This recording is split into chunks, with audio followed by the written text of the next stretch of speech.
El Señor es digno de toda gloria. Su nombre es levantado y exaltado. Aleluya. Bueno, anoche hablamos acerca de la voz de Dios. ¿Cómo es que Dios nos habla? Dios, dijimos, no es un Dios mudo, sino que Él está siempre hablando. Dios siempre se comunicó con su pueblo. Desde la creación, Dios se comunicó con Adán. Con Eva también. Se comunicó con Eva también, hermanas. Se comunicó con los profetas, se comunicó con Abraham, con Isaac, con Jacob, con Jeremías, con Daniel. Dios habla y vimos cómo Dios nos habla de diversas maneras. Así para hacer un repaso rapidito, si usted se acuerda, Dios nos habla por la Biblia. La Biblia es la palabra de Dios, es la palabra infalible, es la palabra impregnable. El mismo poder que Dios tuvo y con la misma autoridad con la cual habló al crear la tierra, esa es la misma autoridad y el mismo poder que tiene la palabra escrita. Y Dios nos habla en estos tiempos a través de su palabra. Dios nos habla también por voz audible, así como habló con Samuel, con Isaías y con otros. Dios puede hablar también audiblemente. Dios nos habla con la voz suave y quieta del Espíritu Santo, así como habló con el profeta Elías. En el silbo apacible, ahí estaba la voz de Dios. Así también nos habla Dios por el Espíritu Santo. Nos habla también por sueños, por figuras, por visiones, por sensaciones físicas. Y nos toca tocar hoy cómo Dios nos habla a través de la palabra profética. Dios nos habla a través de la palabra profética, sea de alguien que esté operando a través del espíritu de profecía o a través del ministerio o el oficio del profeta, que son dos cosas completamente diferentes, como vamos a ver el día de hoy, y que es necesario establecer como fundamento para no entrar en error. La profecía o la palabra profética puede ser como la gasolina, puede impulsar la maquinaria de la iglesia si es usada correctamente, pero puede también ser un combustible que en lugar de impulsar la maquinaria queme todo. Así que es necesario comprender y tener bases de lo que es la profecía y de lo que es el don de profecía y el oficio del profeta en estos tiempos. En el Nuevo Testamento la profecía se define con un vocablo griego que es profeteia, P-R-O-P-H-E-T-E-I-A.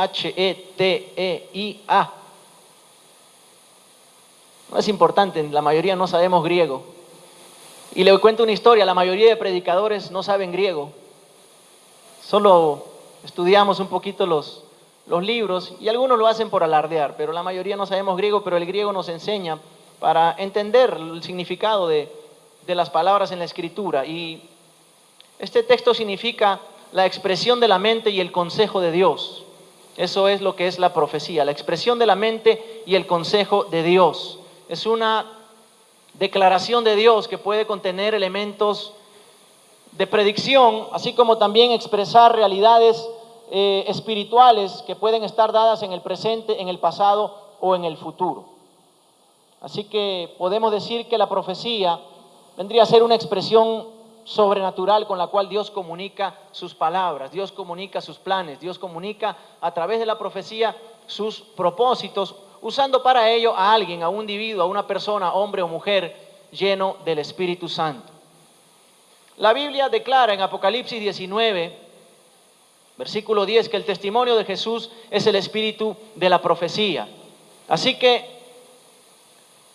el espíritu de la profecía, la esencia de lo que es una palabra profética, será justamente el testimonio de Jesús, o sea, lo que Jesús piensa, lo que Jesús siente, lo que Jesús expresa en cuanto a sus planes y a sus propósitos para con su pueblo, para con su iglesia. En una definición más amplia podremos decir que aún la Biblia es profecía, porque la misma palabra expresa en 2 de Pedro 1:21 que nunca la profecía fue traída por voluntad humana, sino que los hombres de Dios hablaron siendo inspirados por el Espíritu Santo. Y así como ellos hablaron siendo inspirados por el Espíritu Santo, también inspirados por el Espíritu Santo, escribieron lo que hoy tenemos en nuestras manos, o algunos tienen ahí en su casa o o algunos lo tienen guardada, pero es la Biblia, la palabra de Dios, que es también como un todo la profecía. La profecía también, según Primera de Corintios, capítulo 12, versículo 10, es uno de los dones del Espíritu Santo. Ayer hablamos que el Espíritu Santo se manifiesta a través de nosotros y Él reparte los dones conforme a la necesidad, conforme a su pura voluntad. Él reparte conforme Él quiere a cada uno, sea el don de profecía para profetizar, sea el don de ciencia, sea el don de sabiduría, sea el don de hacer milagros, sea el don de interpretación de lenguas. El Espíritu reparte, dice la Biblia, a cada uno como Él quiere. Ahora, es necesario entender que no todas las palabras proféticas vienen de los profetas. Es importante conocer eso y entenderlo, porque el hecho de dar una palabra profética, el hecho de que alguien en algún momento se levante, sea una vez o dos o tres veces, para expresar una palabra profética, para dar una profecía, el hecho de hacerlo no lo constituye necesariamente un profeta. Repito, el hecho de dar una palabra profética no lo constituye a uno como un profeta de Dios. Y es importante porque hoy en día muchos se sienten como atraídos con todo este mover profético, y como hablábamos ayer, toda esta psicosis en cuanto a los profetas. Todo el mundo en estos tiempos ahora quiere ser profeta.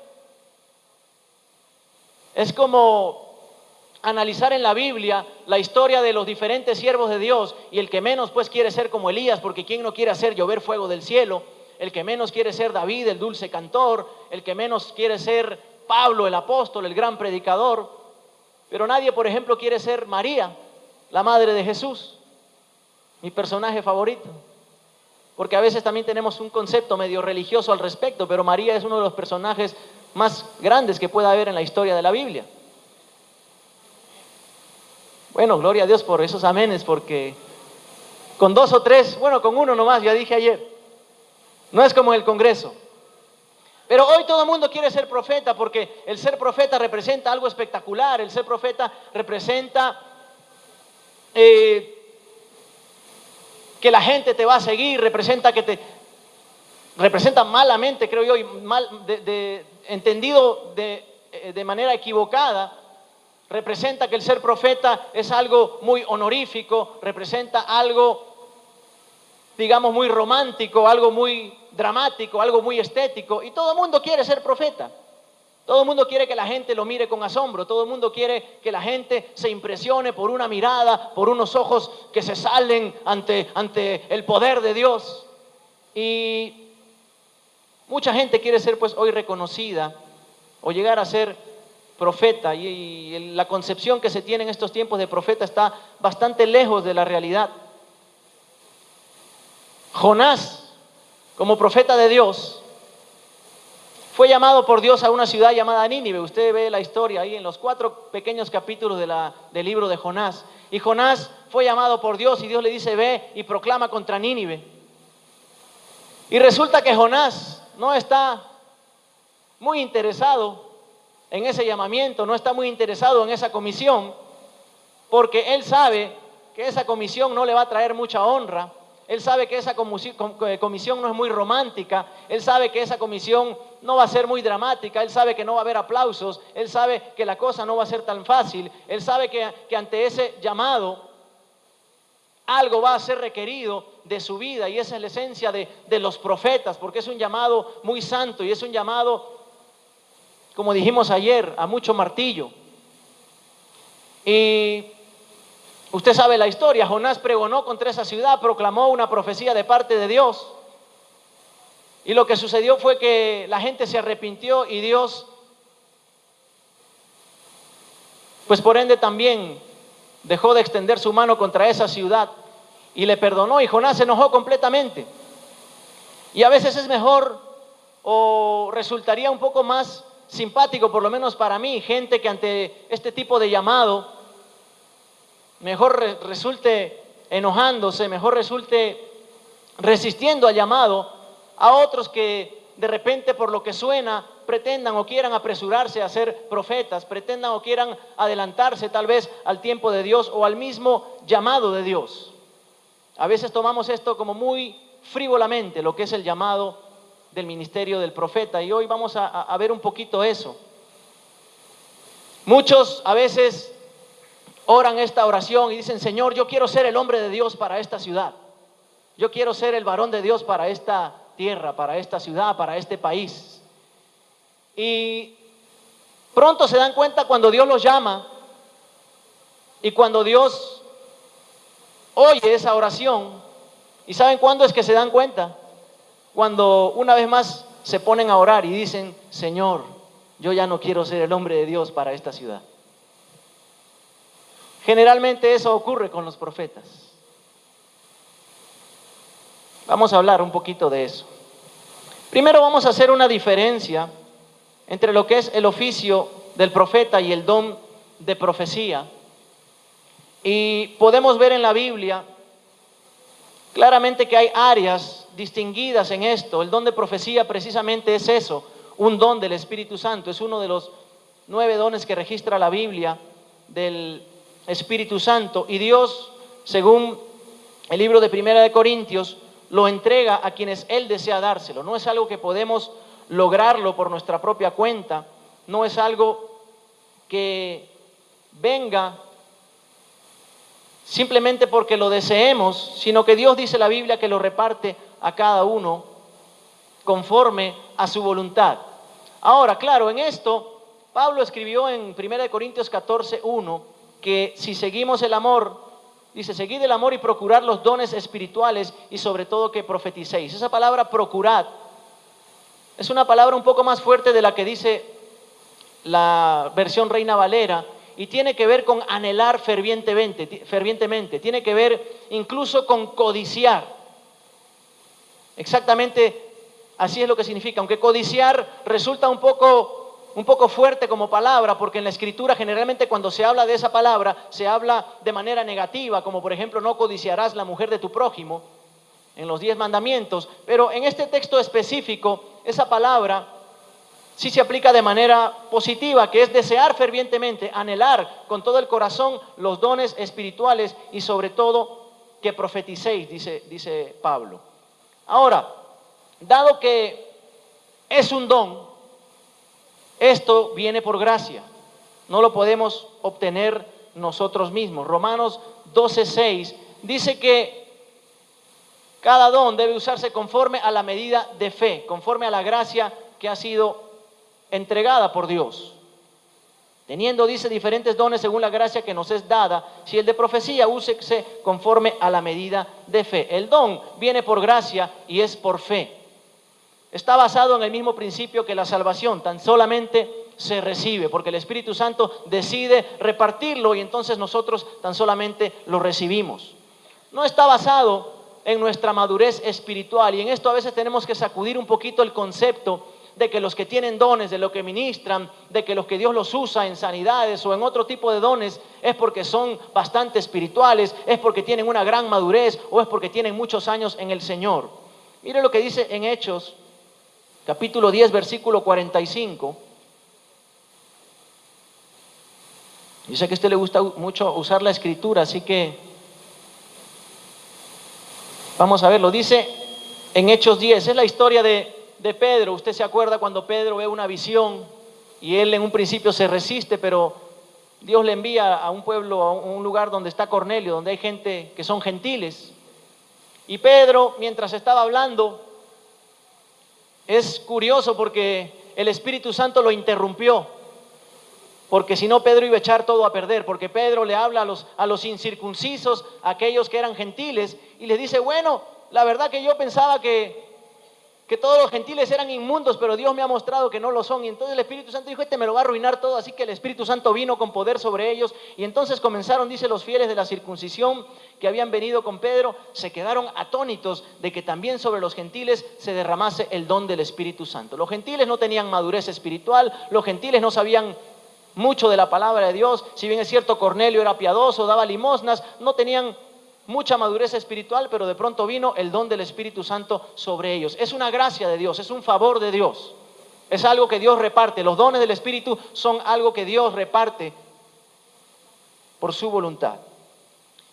Incluso no está basado en conocer la doctrina correcta. Hechos 19. Ahí usted va. Ahora en esto voy a ser cuidadoso para no llevar a confusión. Pero Hechos 19 del 1 al 6 dice que en tanto Apolos estaba en Corinto, Pablo, después de recorrer las regiones superiores, vino a Éfeso y hallando a ciertos discípulos le dijo: ¿recibisteis el Espíritu Santo cuando creísteis? Y ellos le dijeron: ni siquiera hemos oído si hay Espíritu Santo. No sabían nada de la doctrina. Entonces dijo: ¿en qué pues fuisteis bautizados? Ellos dijeron: en el bautismo de Juan.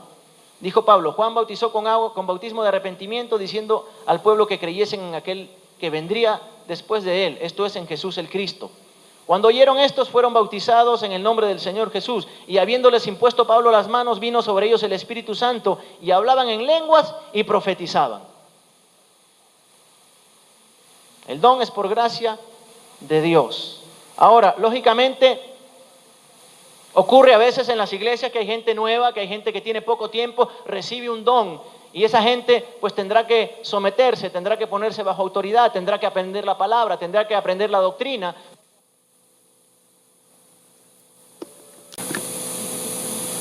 Para que pueda fluir en ese don de la manera correcta y bajo la protección, para no salirse del cauce de Dios. Los dones del Espíritu Santo son por gracia. Primera de Corintios 4:7.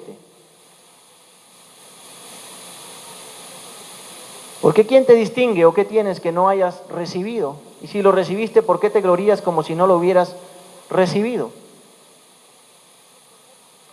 No es por méritos para gloriarse, sino que es favor de Dios, es don de Dios.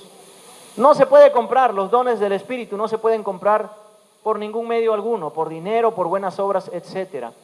En el libro de Hechos, capítulo 8 y versículo 18, nos habla la Biblia acerca de un tal Simón, que cuando Pedro y Juan estaban predicando la palabra y oraban por la gente, y la gente recibía el don del Espíritu Santo, este Simón dijo: bueno, véndanme esto, yo quiero también ese poder. Y Pablo lo reprendió. Los dones no se pueden comprar, repito, son por gracia y por favor de Dios.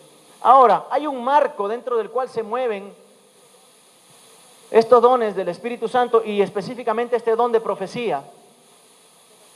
Y lo refleja la palabra en 1 Corintios 14:3, que dice que el que profetiza habla a los hombres para edificación, para exhortación y para consolación.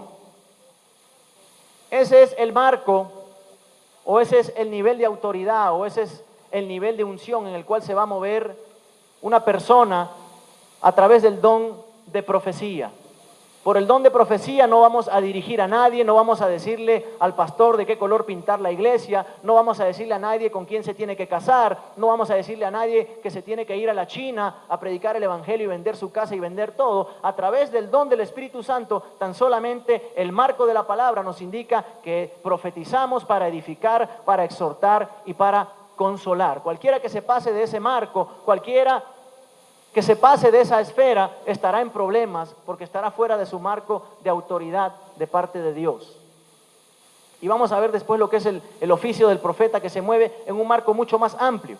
La edificación, en la palabra griega, dice que significa literalmente edificar una casa. Era una palabra que se hablaba cuando se hablaba de edificar una construcción, una casa, pero también se aplica a edificar el carácter piadoso de una persona. Así que una palabra profética no vendrá para destruir, una palabra profética no vendrá para deshacer un matrimonio, como algunos quieren zafarse. Y claro, como ya se peleó con el otro, se va a la reunión de oración, y ya en la reunión de oración ya saben el problema, y entonces en esa reunión de oración comienzan por ahí a profetizar, y el pastor ni sabe que tienen esas reuniones frecuentemente. Y entonces ya llega la profecía y le dice: bueno, por cuanto has sido fiel en lo poco, yo te pondré en lo mucho. Por cuanto has sido fiel y has soportado la prueba, ahora yo te libero de ese hombre. Y claro, la otra muy contenta porque ya está harta y se va. Nunca la profecía va a destruir, sino la profecía va a edificar. Me contaron una historia acerca de un profeta, entre comillas, que llegó a una iglesia para predicar y entonces el pastor ya estaba enterado de las situaciones que se daban allí y había un hombre vestido de verde en ese momento preciso, el cual el pastor le contaba a aquel que estaba en adulterio y que era todo un problema en la iglesia. Entonces el profeta, bien inteligente según él, cuando se paró en el altar, señaló a la supuesta persona que estaba de verde sin darse cuenta que esa persona de verde ya se había ido y había llegado otro con su esposa, que también estaba de verde. Y entonces, claro, él como había recibido la revelación del Espíritu, le dio una profecía y le dijo que se arrepienta ahora mismo y ven adelante y si no, se te viene encima todo. Así que ven ahora porque el Señor me muestra que estás en adulterio y estás en pecado.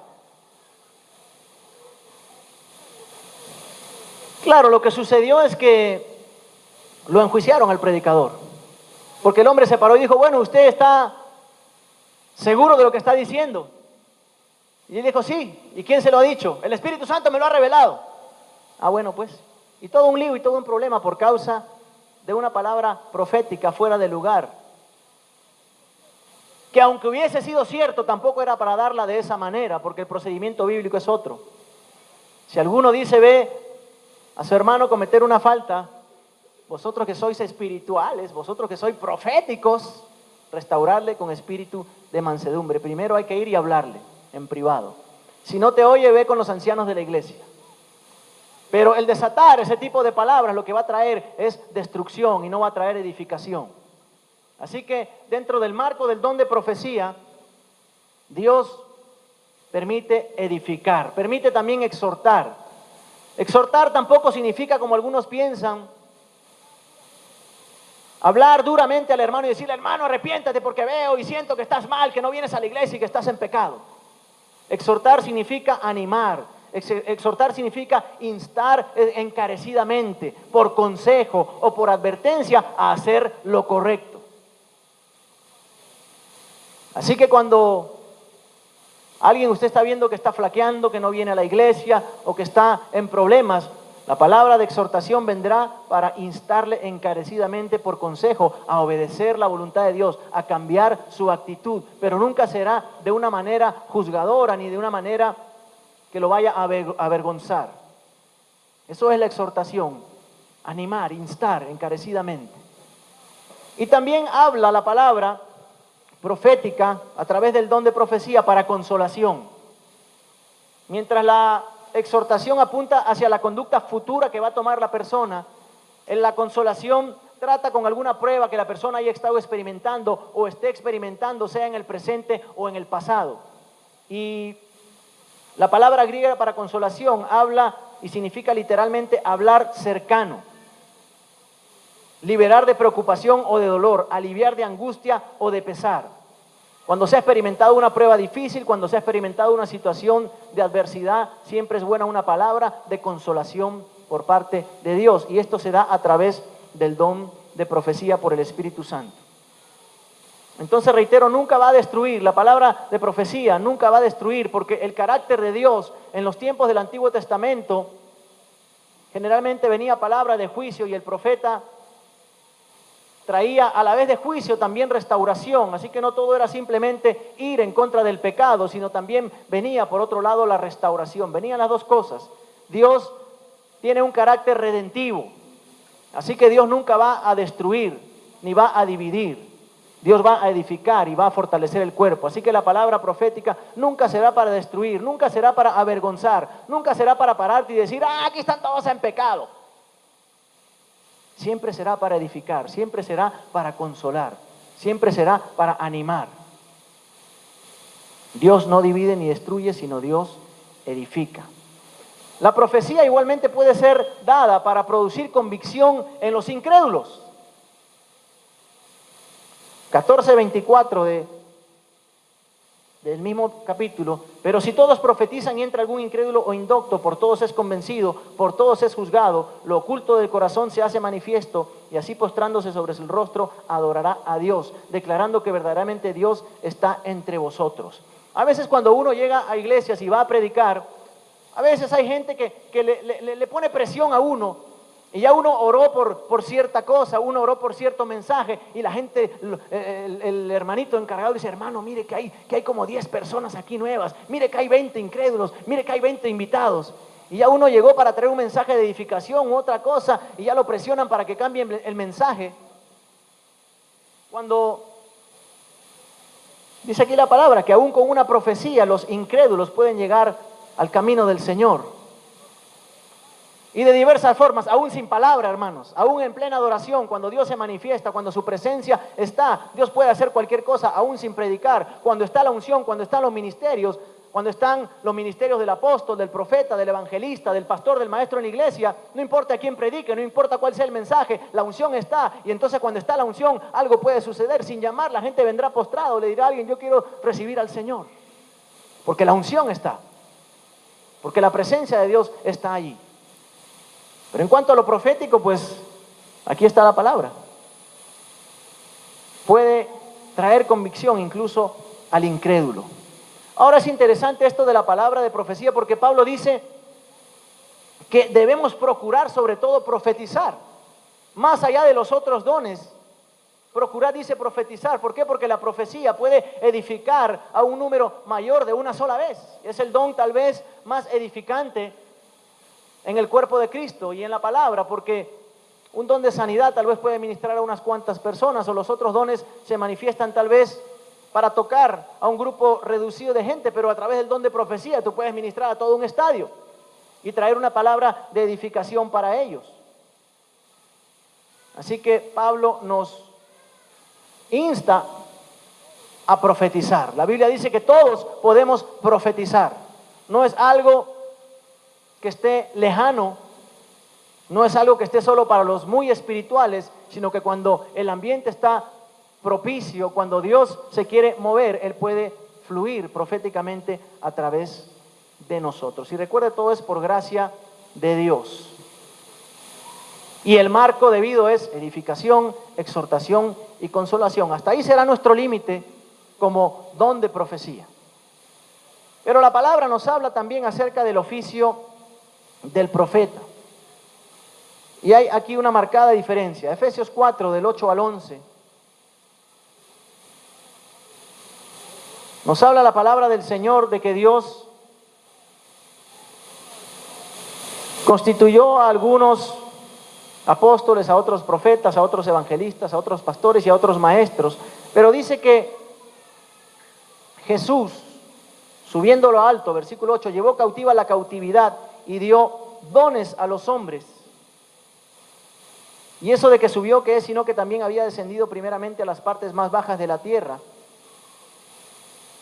Y el que descendió es el mismo que también subió por encima de todos los cielos para llenarlo todo. Él constituyó, dice, apóstoles, profetas, evangelistas, pastores y maestros. El ministerio del profeta difiere del don del Espíritu Santo. No es un don que pueda darse y pueda manifestarse con cualquier creyente o en todos los creyentes, sino es un oficio, es un ministerio que Jesús instituyó a su iglesia. Cuando Él descendió a las partes bajas de la tierra y luego dice Él subió y llevó cautiva la cautividad, dice que dio dones, pero no se está refiriendo a los carismata, a los dones del Espíritu Santo, sino se está refiriendo a los dones ministeriales, los cuales Él mismo encarnó en la tierra. Cuando Jesús estuvo en la tierra, Él fue apóstol, Él fue profeta, Él fue evangelista, Él fue pastor y Él fue maestro.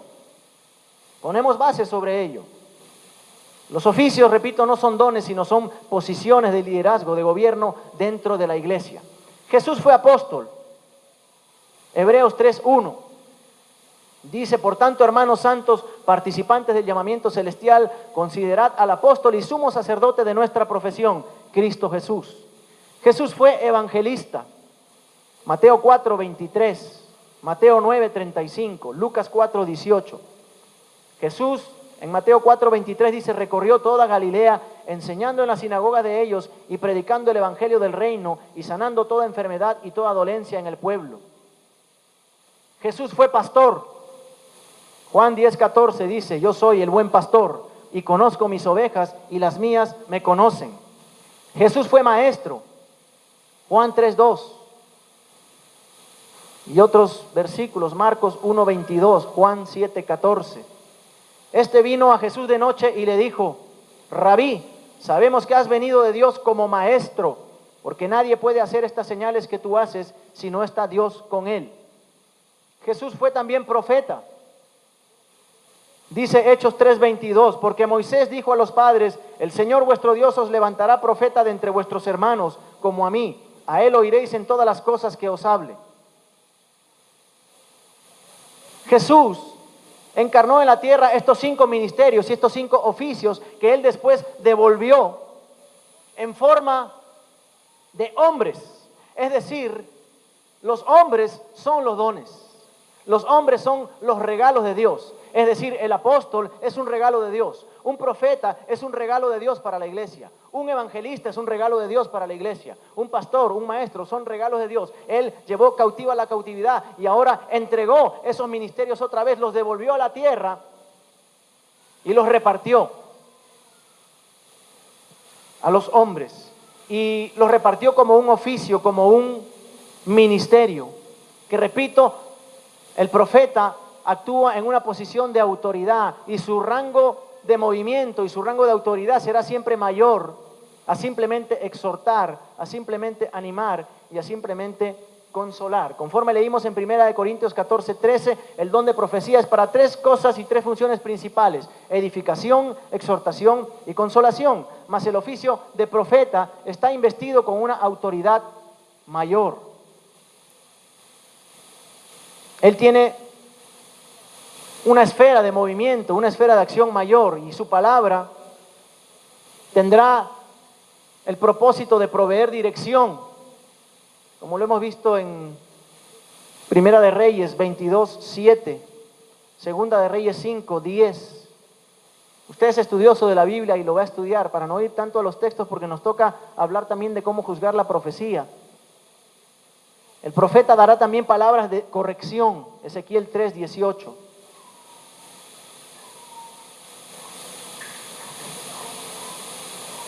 El profeta pone fundamento en la iglesia.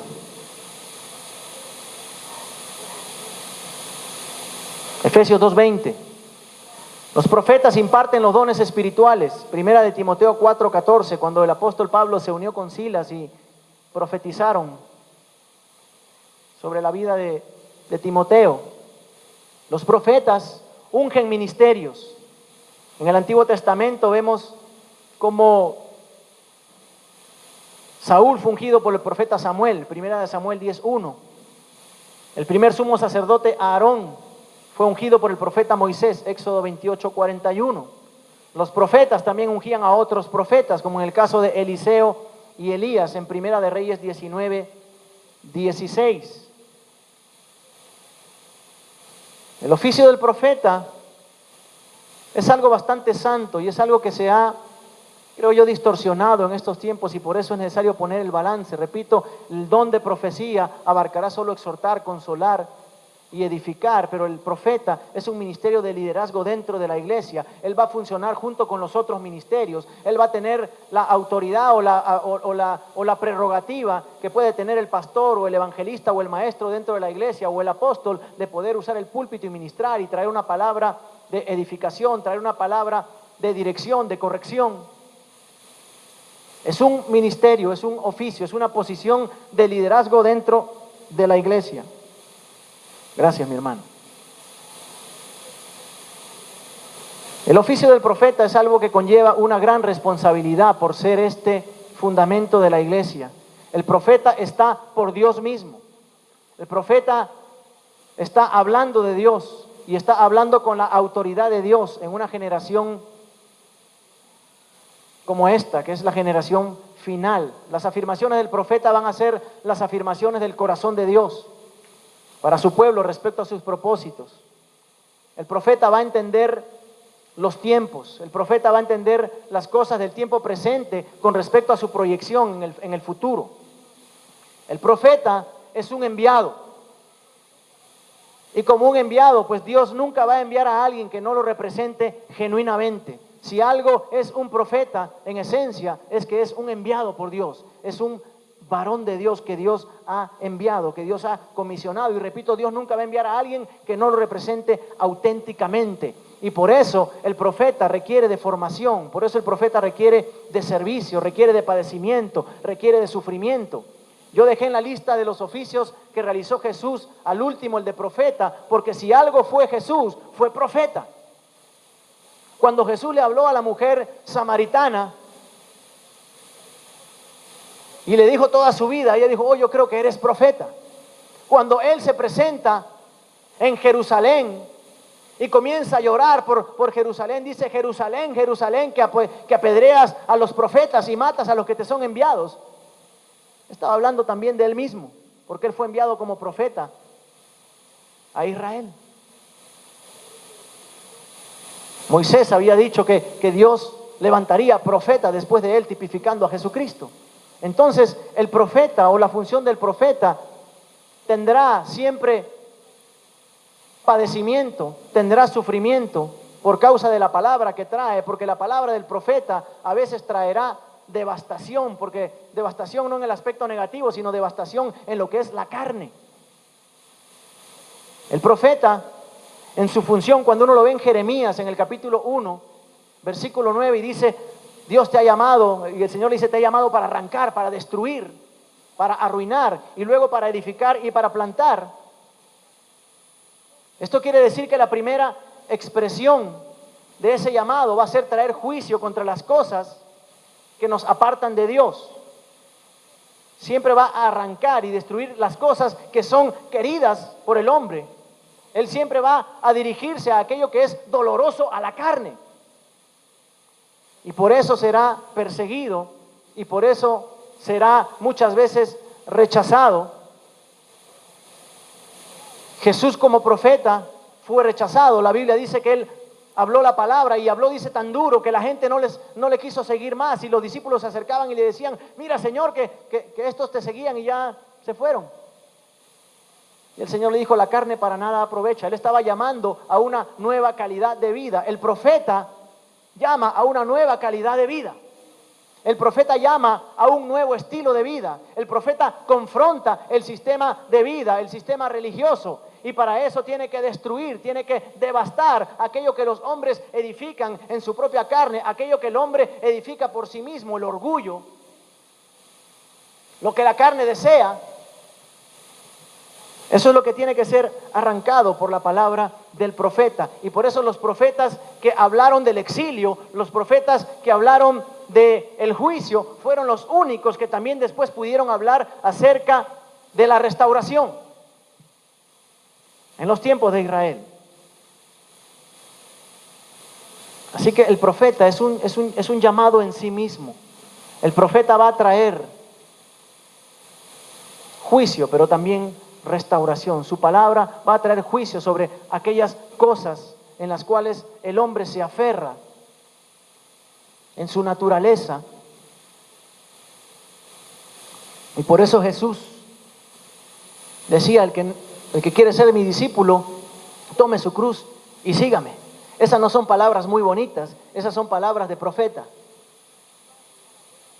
Jesús dijo, si tú vas a la guerra contra otro rey y tienes 10,000 y el otro rey viene con 20,000, mejor anda, pídele una embajada de paz.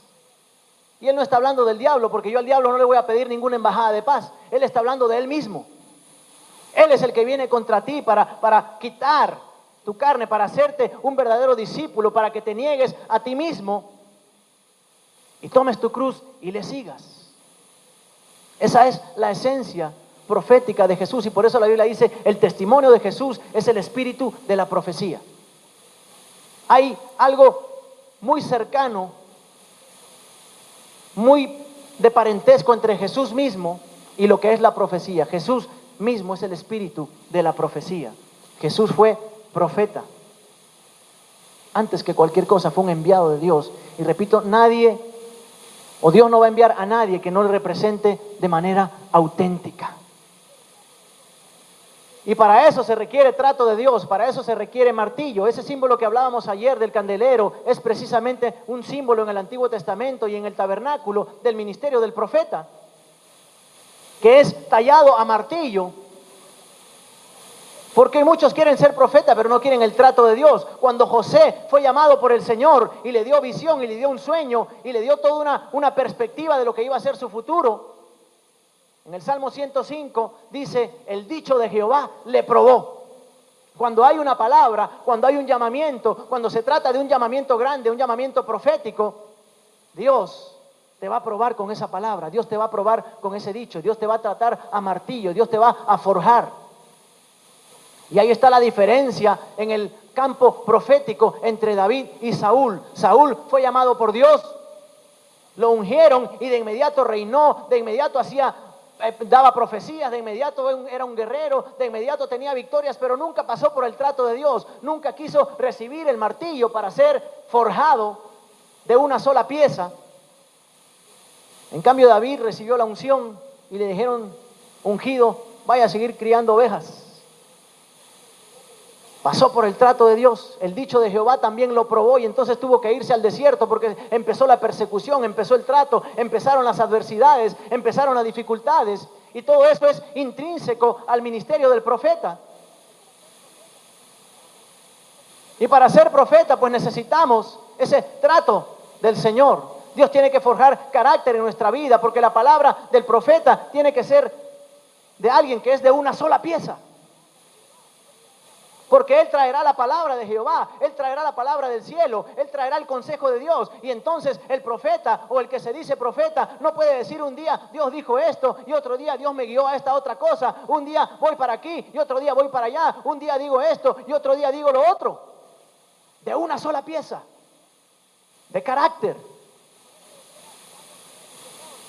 Y por eso debiera darnos miedo y temor cada vez que alguien nos diga profeta. Porque es una palabra muy malbarateada en estos tiempos, profeta y apóstol. No todo aquel que profetiza en la casa de Dios, lo hemos visto, es un profeta del Señor. El profeta es un oficio de Dios. El profeta es un llamado altísimo. Conlleva una responsabilidad grande, conlleva el trato de Dios. Conlleva a veces rechazo, conlleva a veces prisión. Jesús dice la Biblia en Hebreos capítulo 5.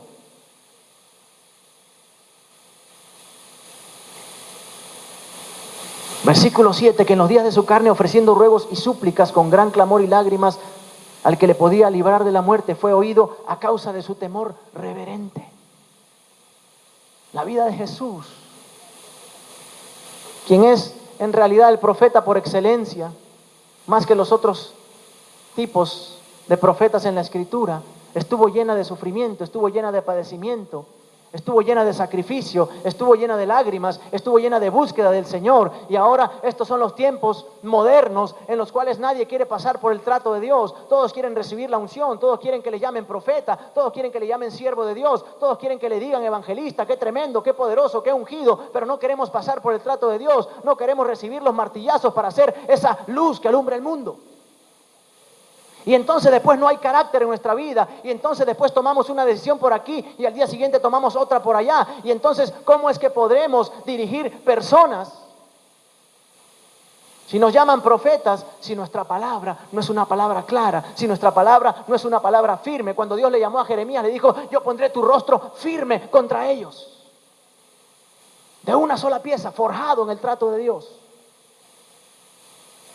Por eso cuando David llegó a ser rey, había pasado tanto trato de Dios que ya ni le interesaba ser el rey.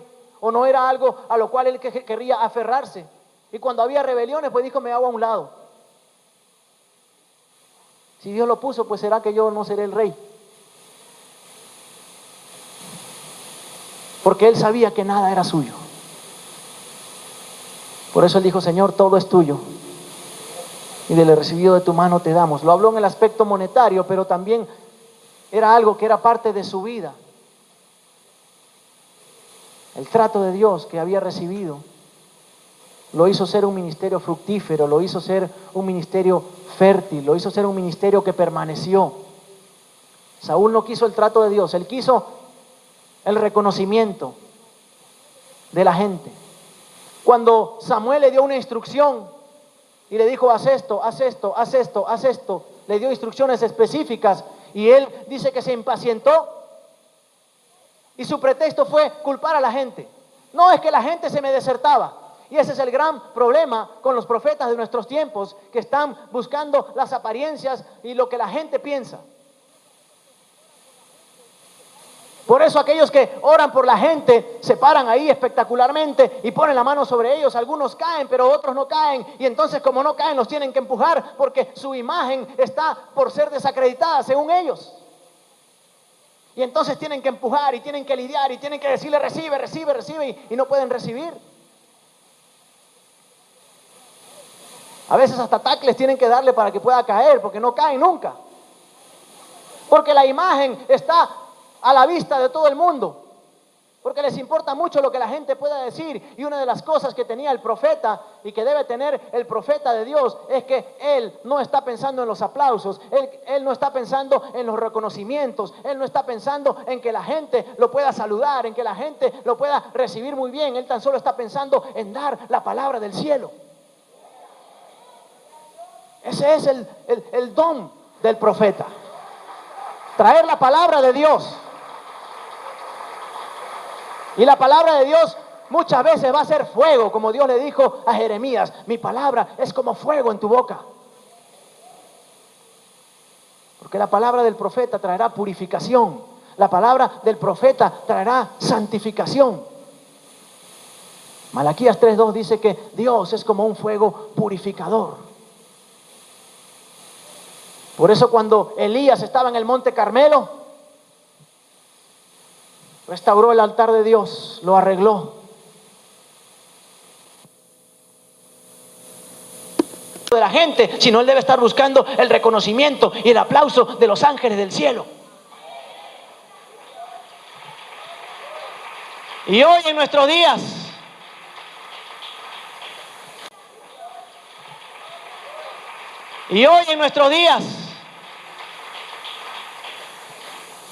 estamos viendo muchos muy interesados en los aplausos. No digo que no aplaudan porque sé que están aplaudiendo al Señor, pero muchos se interesan en reconocer o en ser reconocidos. Porque no hay trato de Dios. Y ahí es como nacen. Así es como nace el falso profeta, hermano. ¿Usted sabe cuál es la principal o la primera definición del falso profeta? Se la voy a dar. Uno que quiere ser profeta.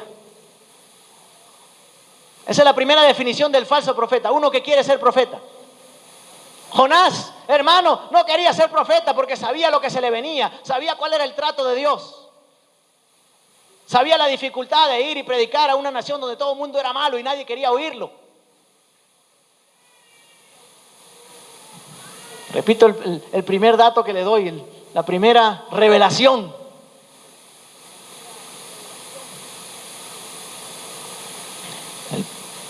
La primera definición del falso profeta es aquel que quiere ser profeta. Como lo dije anteriormente, aquel que ora, Señor, yo quiero ser el hombre de Dios para este país. Y después cuando viene el martillo, el trato de Dios, después tiene que decir, Señor, yo ya no quiero ser el hombre de Dios para este país. Porque habrá sufrimiento, porque habrá dolor. A través de muchas tribulaciones. Ese texto es tan bonito, hermano. Yo no sé por qué nadie aplaude cuando se dice eso. A través de muchas tribulaciones es necesario que entremos al reino de los cielos. Pero no dice que no entraremos, no dice que nos quedaremos en las tribulaciones, dice que a través de ellas llegaremos. Jesús, cuando lo quisieron matar antes del tiempo, la Biblia dice que Él atravesó en medio de ellos. Y cuando usted, como lo es una iglesia profética, usted va a tener que atravesar en medio de ellos. Agárrelo al vuelo, hermano. Agárrelo al vuelo, hermano. Porque usted es una iglesia profética. Y como iglesia profética, ¿sabe qué querían hacer con los profetas? Los querían matar. ¿Sabe qué querían hacer con Jesús cuando Él dijo, aquí yo soy el enviado de Dios? Lo querían matar. La gente se admiraba de su doctrina porque hablaba como los que tienen autoridad y no como los escribas. ¿Y qué querían hacer? Matarlo. Lo querían agarrar, pero dice que él pasó en medio de ellos. Como comunidad profética vas a tener que pasar en medio de todo lo que te acusan. Vas a tener que pasar en medio de todos los que se levantan contra ti. Vas a tener que pasar en medio de todas las voces que se levantan si quieres cumplir el propósito de Dios como voz profética. Pasarás en medio de ellos.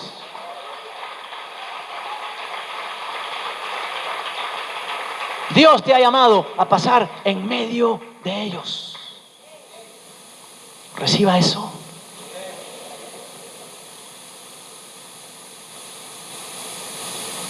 Ya me queda poco tiempo, hermano.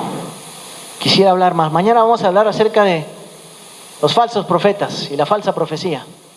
Pero vamos a ir rapidito con algunos datos de cómo juzgar la profecía.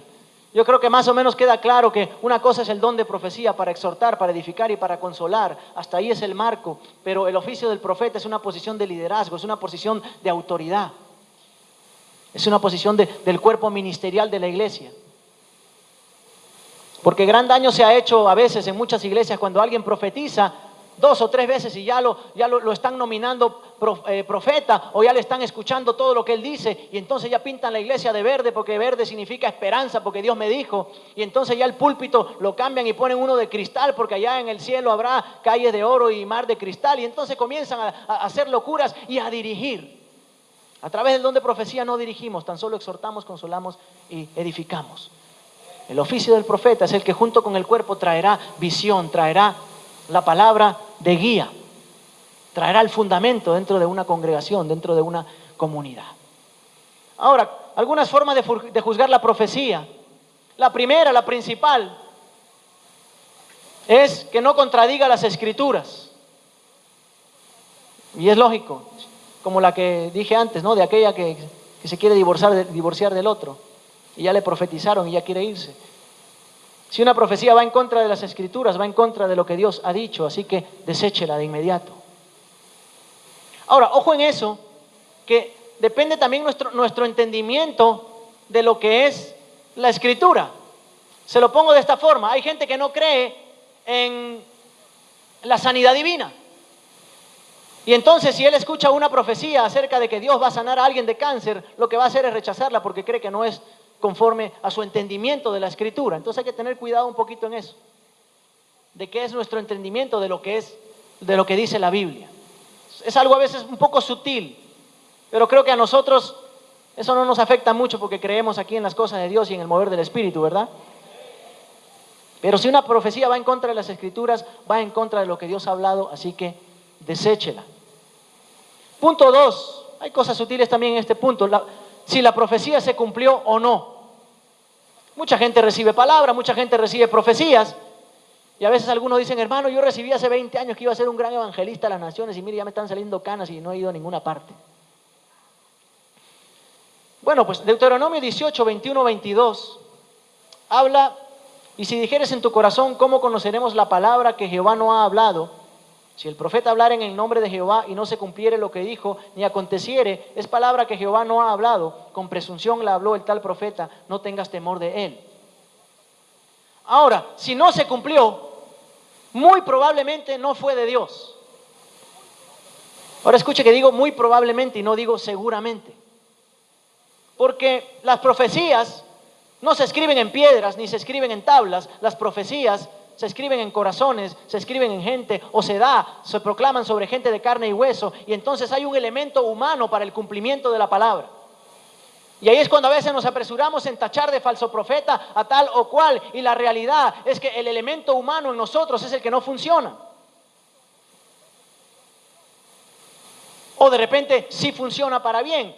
¿Qué pasó en el caso de Jonás? Jonás 3, 4 del 5 en adelante, usted sabe que él profetizó y proclamó y dijo: de aquí a ¿cuántos días era? 40 días, Nínive será destruida. Profecía de Jonás, profeta de Dios. ¿Qué pasó? La gente dice que se arrepintió. Hubo un elemento humano que produjo que el corazón de Dios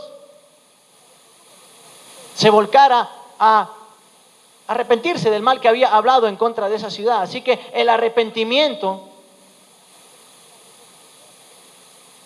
produce que Dios detenga su mano y una profecía no se cumpla. Y no quiere decir que no era una profecía verdadera, no quiere decir que Jonás no era un profeta de Dios, sino simplemente ante el arrepentimiento de la gente, Dios paró su mano.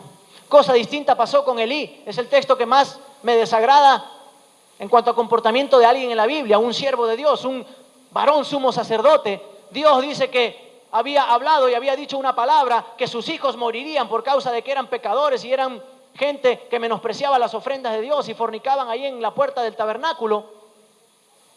Y entonces cuando Elí recibió esa palabra, en lugar de arrepentirse, en lugar de buscar de Dios, en lugar de humillarse, dijo: es Jehová, que haga lo que bien le parezca. Capítulo 3 de Samuel, de Primera de Samuel. ¿Y qué pasó? Se murieron, y hasta él se murió. Pero a veces una profecía puede no cumplirse cuando hay un elemento humano de arrepentimiento. Lo mismo de intercesión, Isaías 38:1-5. En aquellos días Ezequías se enfermó de muerte y vino a él el profeta Isaías, hijo de Amós, y le dijo: Jehová dice así, ordena tu casa porque morirás y no vivirás. Entonces volvió Ezequías su rostro a la pared e hizo oración a Jehová y dijo: oh Jehová, te ruego que te acuerdes de ahora. ¿Te acuerdas ahora que he andado delante de ti en verdad y con íntegro corazón? Y que he hecho lo que ha sido agradable delante de tus ojos. Y Ezequías lloró con gran lloro. Y la palabra vino otra vez diciendo a Isaías: ve y di a Ezequías: Jehová, Dios de David tu padre, dice así: he oído tu oración y visto tus lágrimas. He aquí que yo añado a tus días 15 años. La intercesión puede cambiar una palabra de profecía. Otro factor en el aspecto negativo es la incredulidad. Dice en Hebreos 4:2: no les aprovechó el oír la palabra por no ir acompañada de fe en los que la oyeron. Jehová había hablado y le había dicho: yo les entrego esta tierra e Israel tendrá por herencia Canaán. Y no entraron. ¿Por qué? Por causa de su incredulidad. Otro elemento es el pecado. Saúl, cuando recibió la palabra de Samuel, no tengo el texto anotado, pero me viene ahora. Usted me ayuda, que sabe Biblia. Me parece que fue en el capítulo 11 de Primera de Samuel, o tal vez anterior, en el 9:16 de Primera de Samuel. Dice que él sería ungido como el príncipe de Israel y él salvaría a Israel de mano de los filisteos. ¿Quién mató a Saúl? Los filisteos.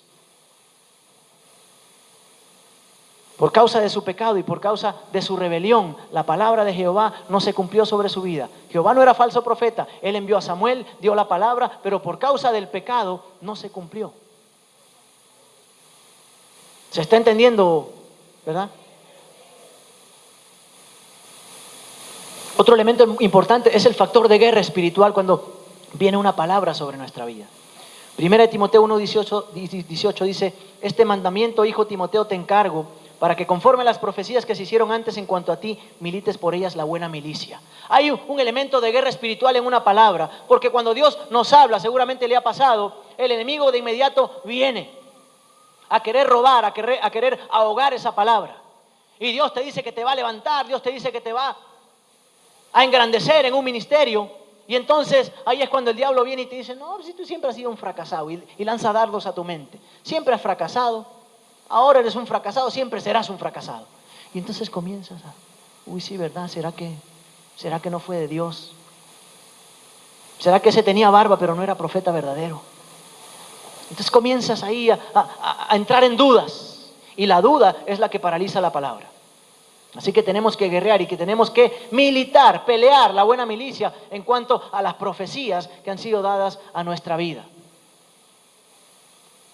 Otro punto, muy rápido: el carácter del que profetiza, para juzgar la profecía. Guardaos de los falsos profetas que vienen a vosotros con vestidos de ovejas, pero por dentro son lobos rapaces.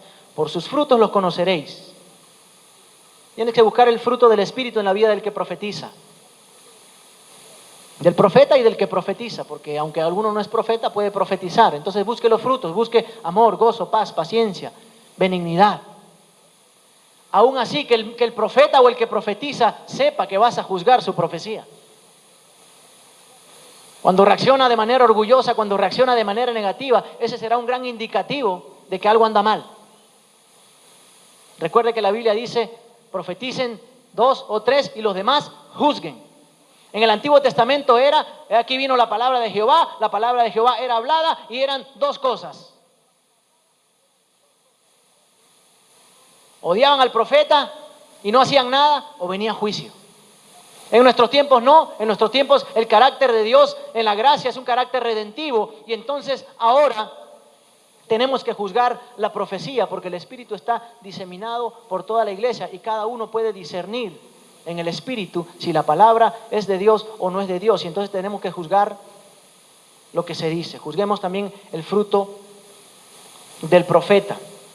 Nadie va a querer en una congregación que venga alguien que sea deshonesto o que esté en pecado y que le lance palabras proféticas a su iglesia. Así que si usted recibe una palabra profética, sea por teléfono, sea en el parqueadero, lo cual es bastante negativo y no aconsejo a que se dé, porque hay gente que te da palabras proféticas en el baño, ahí afuera, en el parqueadero, o por teléfono. Eso no les animo a hacer, hermanos. La palabra es mejor que sea confrontada, que sea juzgada, que sea registrada, que se juzgue lo que se dice. Así que si usted recibe una palabra de alguien así, profecía de parqueadero, por lo menos asegúrese que esa persona esté en relaciones de pacto, que esté bajo cobertura, que se sepa quién es, sepa cuál es el fruto del Espíritu en él. Mucha gente a través de ese tipo de profecías de parqueadero o telefónicas utilizan justamente este don falsificado para obtener provecho, para manipular. Así que tenga cuidado, porque ese es un medio ilegítimo de obtener poder y control sobre su vida.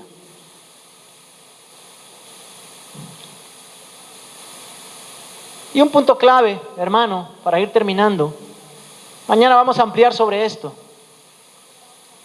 es qué cosa dice el liderazgo de su iglesia respecto a la profecía. Ya lleva el martillo, hermano. ¿Qué dice el liderazgo de su iglesia? Hebreos 13:17 dice: obedeced a vuestros pastores y sujetaos a ellos, porque ellos velan por vuestras almas, como quienes han de dar cuenta, para que lo hagan con alegría y no quejándose, porque esto no os es provechoso. Es un principio seguro que aquellos a quienes Dios ha puesto en el liderazgo de la iglesia tengan perspectiva y discernimiento en su vida y puedan juzgar una profecía personal sobre nosotros. Aunque aquí hay liderazgo de carácter profético, aunque no lo hubiera, por causa de la posición ungida de un pastor o de los pastores de la iglesia, es importantísimo cuando podemos reconocer ese liderazgo y esa autoridad y dejar que ellos corroboren lo que se nos ha dicho. Mucha gente se mueve libremente, mucha gente son como fantasmas proféticos por todos lados y no se sujetan a nada y se sienten guiados a muchas cosas, se sienten guiados a ir y predicar por aquí, se sienten guiados a ir a esta y aquella reunión, pero no consultan, no lo tratan con el ministerio, no lo tratan con la gente que está en el liderazgo, no lo tratan con los pastores, y entonces después es un peligro, hermano. ¿Aló?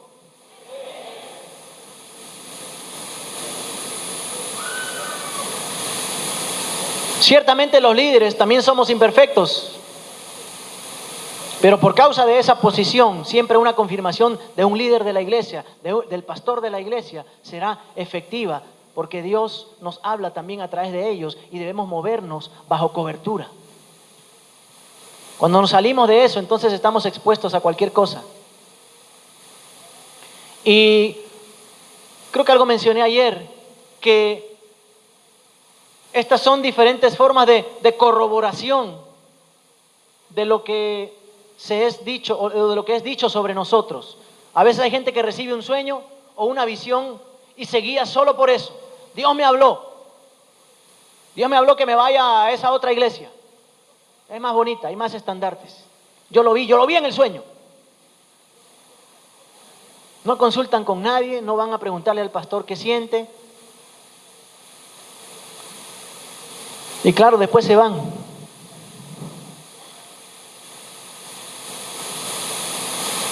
Necesitamos corroboración de diversas fuentes, sobre todo cuando se trata de decisiones en la vida. Ay, me gusta esta y ya soñé. Yo vi su nombre volando por los aires.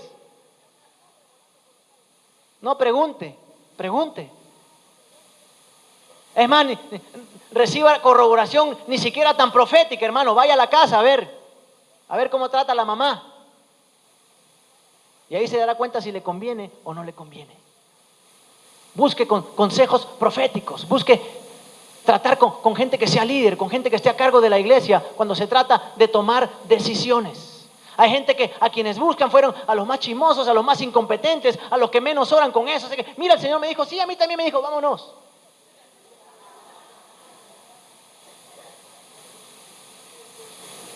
Y entonces son guiados de manera errónea. En esto, Dios nos habla de los testigos independientes. A veces queremos que nos profeticen los que ya conocen toda nuestra vida. Claro, te van a profetizar bonito. En Deuteronomio 19:15 habla, solo por el testimonio de 2 o 3 testigos se mantendrá la acusación. Este es un principio escritural que era respetado grandemente en la iglesia primitiva. Uno lo ve en Mateo 18:16, 2 de Corintios 13:1, 1 de Timoteo 5:19. Esa es una prueba importante para juzgar toda profecía. Si la profecía es trascendental, repito, si se trata de tomar decisiones, no tome decisiones porque vino alguien que le profetizó que usted tendría que irse para aquí o para allá, que tendría que ir a predicar a la China y vender su carro y su casa y irse con su mujer y sus 7 hijos para allá. Corrobore, pregunte, trátelo con el liderazgo, pregunte qué siente la pastora o los pastores, qué siente de esta palabra. Vamos a orar, vamos a ver qué Dios revela. Busque cuantas confirmaciones sean posibles cuando se trata de situaciones de definiciones trascendentes o importantes para su vida. Si no, podemos entrar en error. Así que corrobore, verifique, pregunte, reciba más revelaciones. Si le dieron una profecía, bueno, busque que Dios le hable a usted también. Generalmente la profecía en estos tiempos es para corroborar, no es para dirigir, no es para decirte con quién te vas a casar. A mí una vez me dieron una de esas, sentado en una mesa. Yo fui a ese lugar a tomar café y me querían que me case con la otra y que hiciera un pacto ahí al lado. Esa es tu esposa y tienes que hacer un pacto ahora mismo. Y dije, ahora mismo agarro mi saco y me voy de aquí. Porque Dios me va a dar a la que a mí me gusta, hermano. Dios te va a dar la que te guste a ti. Así que ora al Señor y Dios te la va a mostrar y no te va a dar la que le gusta a otros, hermano. Pero mucha gente se dirige de esa manera. Alguien le dijo y suficiente. No, espere que Dios le hable. Dios corrobora a través de los profetas. En el Nuevo Testamento hay una parte clásica. Cuando Pablo se va a ir de Jerusalén, es que se iba a ir, no, a Jerusalén iba a ir. Y él sabía que ahí iba a padecer mucho y lo iban a hacer pedazos. Ya el Espíritu Santo se lo había revelado, pero Ágabo, dice el profeta, apareció y hizo una cosa rara ahí. Hizo todo un gesto profético con un cinto y dijo, así van a amarrar a este hombre cuando se vaya. No le estaba diciendo nada nuevo. Pablo dijo, ya, eso yo lo sabía, así que no se pongan a llorar. Corroboración. La profecía en el Nuevo Testamento es para corroborar, para confirmar, no para que le dirijan su vida. Hermano, que el carro rojo es pecado. Yo me compro 2 carros rojos si quiero. A mí el Señor me ha mostrado que el rojo no es pecado, hermano. El rojo es la sangre del Cordero. Discierna, hermano. Discierna. Ayer hablamos, el Espíritu de Dios nos habla a nosotros, nos dirige. Y cuando viene una palabra profética, esta va a ser para confirmar lo que Dios ya te habló en tu corazón. Por eso mucha gente se mueve, hermanos, en las grandes con concentraciones de proféticas. La gente va a buscar una palabra, la gente va a buscar una bendición. Y a veces va con los ídolos en su corazón. Y cuidado, porque en Ezequiel dice que Dios engañará al profeta. Cuando vas con tus ídolos, voy a terminar con ese texto, hermano. Ya con ese texto acabo. Si es que lo encuentro. 14:9 dice, y cuando el profeta fuera engañado, no, pero antes leemos mejor desde antes. Versículo 6, Ezequiel 14:6. Por tanto, di a la casa de Israel, así dice Jehová el Señor, convertíos y volveos de vuestros ídolos y apartad vuestro rostro de todas vuestras abominaciones. Porque cualquier hombre de la casa de Israel y de los extranjeros que moran en Israel que se hubiere apartado de andar en pos de mí y hubiere puesto sus ídolos en su corazón y establecido delante de su rostro el tropiezo de su maldad y viniera el profeta para preguntarle por mí, yo Jehová le responderé por mí mismo. ¿Y sabe cómo? Y pondré mi rostro contra aquel hombre y le pondré por señal y por escarmiento y le cortaré de en medio de mi pueblo y sabréis que yo soy Jehová. Y cuando el profeta fuere engañado por aquel que viene con los ídolos en su corazón y hablare palabra, yo Jehová engañé al tal profeta. Así que cuidado con andar corriendo detrás de aquellos que al final se van a sentir presionados por la fila de gente que quiere una profecía, porque dice, yo Jehová engañaré al tal profeta. Cuando la gente viene con sus ídolos en el corazón, cuando la gente viene no santificada delante de Dios y está buscando ahí que lo dirijan, pero nunca oran, nunca buscan de Dios, nunca leen la Biblia, cuidado que Jehová engañará al tal profeta. Y te darán la palabra bonita, la palabra que te guste. Pero cuando uno aprende a oír la voz del Espíritu, cuando uno aprende a que Dios lo dirija en la oración, en el secreto de Dios, Dios nos habla. Uno, si llega a un lugar donde hay un profeta, pues recibirá la palabra de confirmación, la palabra de ánimo, pero no necesitará que alguien profetice sobre uno, porque uno sabrá que no es que lo van a bendecir ahí donde llega, uno sabrá que donde llega, Él ya llega bendecido. Ya vendrás con uno que ya te bendijo, que ya te habló, que ya te ministró profundamente. Y todo lo otro que venga será confirmación, hermano. Mire que esta es una enseñanza sobre profecía y cómo juzgar y todo eso, pero toda la Escritura se centra en eso, en buscar a Dios íntimamente. Cualquier mensaje que usted reciba en cualquier iglesia, cualquier mensaje le va a llevar a eso, a Dios mismo. Cualquier enseñanza le va a tener que llevar a Dios mismo, a una relación y a una comunión íntima con Dios. Cualquier mensaje, cualquier enseñanza. Por eso Dios le dijo a Israel, os he traído a mí mismo. No os he traído a una tierra, no os he traído a una iglesia, no os he traído a una religión, os traje a mí mismo. Toda revelación de Dios te atraerá a Él mismo. Ese es el consejo sabio de parte de Dios. Pongámonos de pie. Sé que la hora avanzó, pero estamos en buen tiempo para hacer una oración e irnos con la bendición de Dios. Mañana vamos a seguir tratando el aspecto de los profetas, la verdadera profecía, las presiones que a veces hay en el ministerio del profeta, y ver qué es lo verdadero y qué es lo falso. Y será importante para nuestra vida, hermano. Así que, si puede hacerlo, venga mañana. Dios bueno y maravilloso, te damos gracias en esta noche, porque tú, Señor, traes tu espíritu de revelación y de sabiduría y nos haces entender que cualquier palabra, cualquier enseñanza, Señor, todo lo que está aquí escrito, todo lo que podamos, Señor, disertar o enseñar, al final de cuentas nos va a llevar a una misma cosa o a un mismo destino, que eres tú, Señor. Tú buscas, Señor, corazones dispuestos a acercarse a ti y a buscarte a ti profundamente, de todo corazón, con toda nuestra alma, con toda nuestra mente, con todas nuestras fuerzas. Permite, Señor, que esta enseñanza, más allá de darnos, Señor, entendimiento del mover profético, nos dé la sensibilidad, Señor, para entender que tú nos estás llamando a ti mismo, Dios, y que esto produzca que te busquemos cada día más, que esto produzca, Señor, que anhelemos estar en tu presencia cada día más, que estas enseñanzas, Dios mío, produzcan en nuestro corazón ese deseo y ese anhelo de estar en tu secreto y de buscar de ti, Señor, la revelación y el propósito, el diseño y el plan para nuestra propia vida, para nuestras propias familias. Queremos, Señor, ser sensibles a la voz de tu Espíritu. Y queremos, Señor, un pueblo de tu presencia. Así como nos llamamos, Señor, Dios está presente. Queremos que tú siempre estés presente en nuestros corazones por causa de que te busquemos y por causa de que te anhelemos con todas nuestras fuerzas, Señor. Te damos gracias por tu palabra, te damos gracias por tu bendición. Y en tu bendición también caminamos, Señor, porque tú has prometido que tu ángel acampa alrededor de nosotros, los que te tememos, Señor.